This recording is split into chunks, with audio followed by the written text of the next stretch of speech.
Well, welcome back to another 3-point edit video, and after the last post, which was trying to build a shadow catcher with Eevee in 2.8 in the middle of 2019 when there was no real shadow catcher, somebody asked me how you could composite the 3D elements into your scene so that the elements that captured the shadows also occluded or cut out the 3D elements.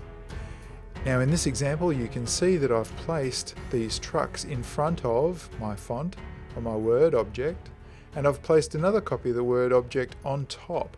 So it's also casting shadows onto the 3D object in the scene, onto the background plane, but also onto the distortion or the geometry that's standing in for these trucks on the foreground. We have effectively 3 layers.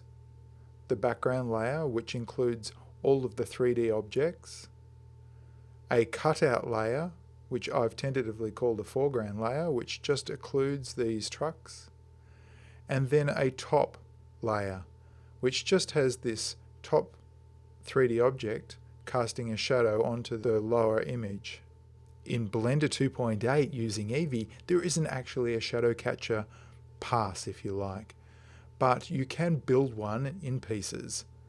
In this example, you can see that I'm taking the diffuse output and modifying it so that it passes through a mix shader and provides us with an emission shadow and a transparent for everywhere that the shadow does not appear. Now we had to apply this to a plane, and the plane has some deformations using booleans to achieve this sort of distortion or cube effect, to replace those trucks that we saw at the beginning of the video. Now the cubes don't exist on this layer, but they do appear elsewhere. At the moment we're getting shadows cast from all of our 3D objects onto whatever the background should be. But you'll notice that I have to actually cut around this shape to occlude or hide the background word. How do we do this? We do this by using view layers.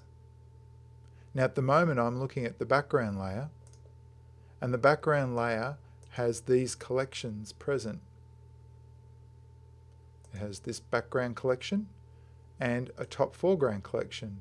But if I turn off the top foreground collection, you can see that it included the shadow capture on the ground and the object on top. I'll turn that back on. You can see that the ground object is present here in this top foreground layer, as well as a light and the text, one of the texts.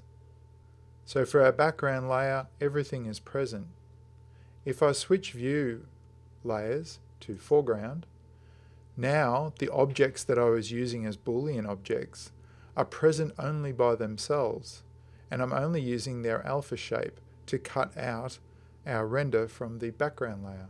We'll see that in the compositor. Now the last layer is the top foreground layer, and this goes over the top of everything else. So it has more shadows, as you can see, on top of the geometry, and it has the text object on top. And we're only going to use a small portion of this to fill in a hole later. So the idea with view layers is that you can isolate things in collections. So you put the words, the objects that you want in their own collections, you can label them, and then allocate them to a view layer which is present in the compositor as a rendering layer.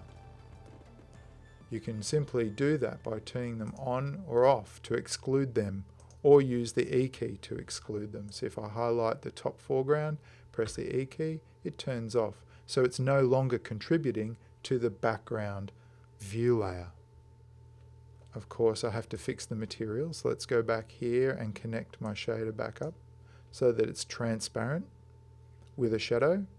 Now we'll pop over to the compositor. In the compositor, of course, we have the background movie clip, which is being undistorted and scaled as per the tracking scene setup that we did in the previous video. And it's going towards this alpha over node. Now the alpha over node is getting this. First I have a render layer from my scene, and the view layer I've chosen is background. And this is the output from the background.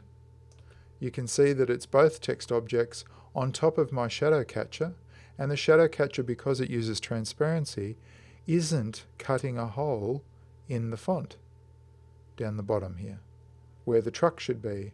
So I need to cut a hole there. So I defined another view layer called foreground, do you remember? And in foreground, it only had those objects. Now I'm using those box objects only insofar as I need an alpha output. We could look at it here. This is what the alpha looks like. In this instance, I'm inverting the alpha image. If I unplug this, we can see that that alpha now is contributing white into the scene, and it's cutting a hole on top of that object. But it's also cutting a hole on top of our other foreground object that runs over the top. So we need to reinstate this corner here and the shadows underneath. So then we'll need another layer. And that's what we have top foreground view layer for. So let's have a look at top foreground. Top foreground isn't all of the objects. I don't need the ones behind, remember, they are problematic. But I do need this corner that was cut out before. So now I've rendered this as a separate layer with its attendant shadows. Let's go back up here and see where it threads. So from the alpha over, you can see that just sticking this output into this alpha over of these render layers seems fine, but at the bottom here on top of the letter D, I'm getting another shadow or a doubling up of shadows because I'm re-rendering all of the words and their shadows. I don't want that.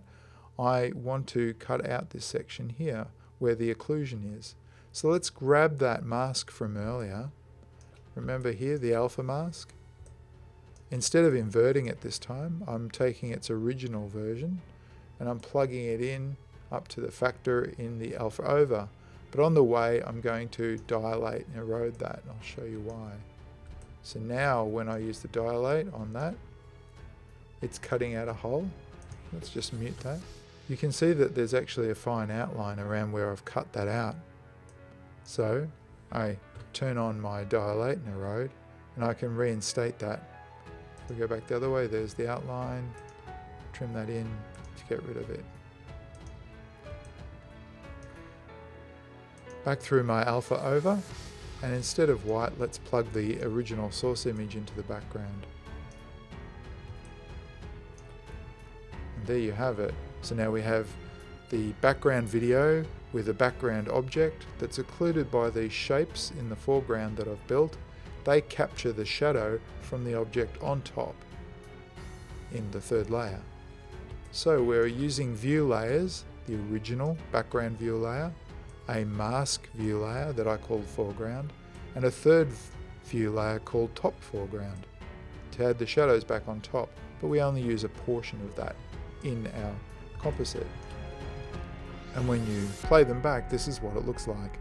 Thanks very much for the cool question. Unfortunately, it's not as straightforward as a simple shadow catcher, but maybe that's something for the future.